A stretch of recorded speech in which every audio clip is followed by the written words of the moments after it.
Hello সবাইকে, কেমন আছো তোমরা? আজকে বাচ্চাদের ওয়াফেল বানিয়ে দিয়েছিলাম ব্রেকফাস্টে। আর এদিকে হচ্ছে দেখো, অনেক সব কিছু রেডি করে ফেলেছি। আজকে ভাবছি একটু চাইনিজ রান্না করব, অনেক দিন রান্না করা হয় না।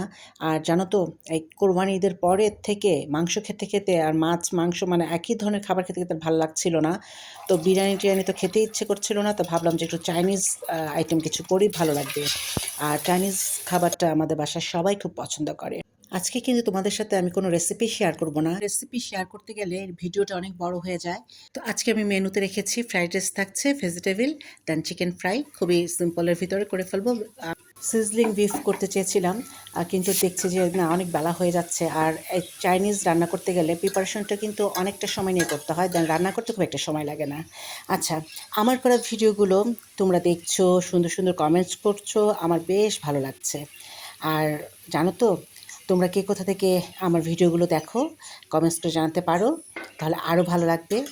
আর এই যে দেখো, আমি ফ্রাইড রাইসটা যেভাবে করছি, সমস্ত সবজি টবজি আমি বাটারে, কিন্তু আমি রান্নাটা করছি, সব কিছু আমি বাটারে রান্না করছি।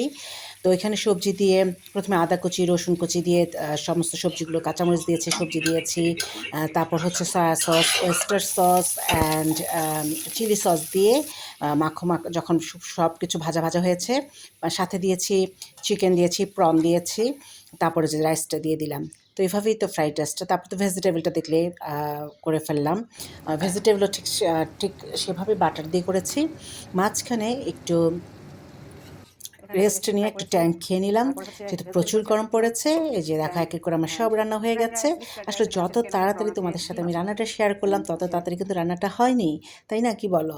তো এখানে ফ্রাইড রাইস ছিল, ভেজিটেবল ছিল, দেন চিকেন ফ্রাই ছিল। এখন এই তো একটা বিফ করে, যে পেশোয়ারি বিফ করেছিলাম, সেটাও আছে।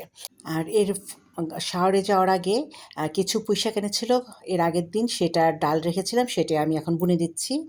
জানো তো, হৃদয় থেকে করা রান্নার স্বাদ সবসময় দ্বিগুণ হয়। ভালো খাবার হলো প্রকৃত সুখের ভিত্তি।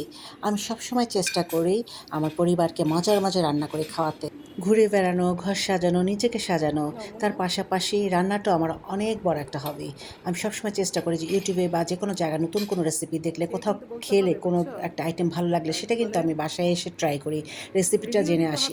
তো তোমাদের ভাইয়াকে খেতে দিয়ে বললাম, অনেকদিন পর চাইনিজ রান্না করলাম, খেয়ে বলো, রিভিউ দিতে হবে কেমন হলো। তো সেটাও আমি ভিডিও করে রেখেছি, পরে তোমাদের সাথে একসময় শেয়ার করবো যে কী রিভিউ দিল।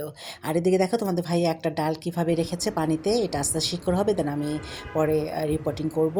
আর এখানেও কিছু গাছ আছে। তো আজকে তোমাদের কাছ থেকে এখান থেকে বিদায় নিচ্ছি। ভালো থেকো সবাই, তোমার প্রিয় মানুষদের নিয়ে, আপনজনদের নিয়ে। সবাইকে ভালো রেখো, নিজেও ভালো থেকো। আর আমার জন্য দোয়া করো।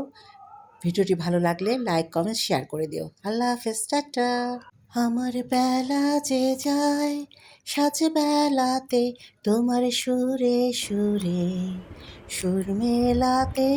আমার বেলা যে যায় সাজ বেলাতে, তোমার সুরে সুরে সুর মেলাতে।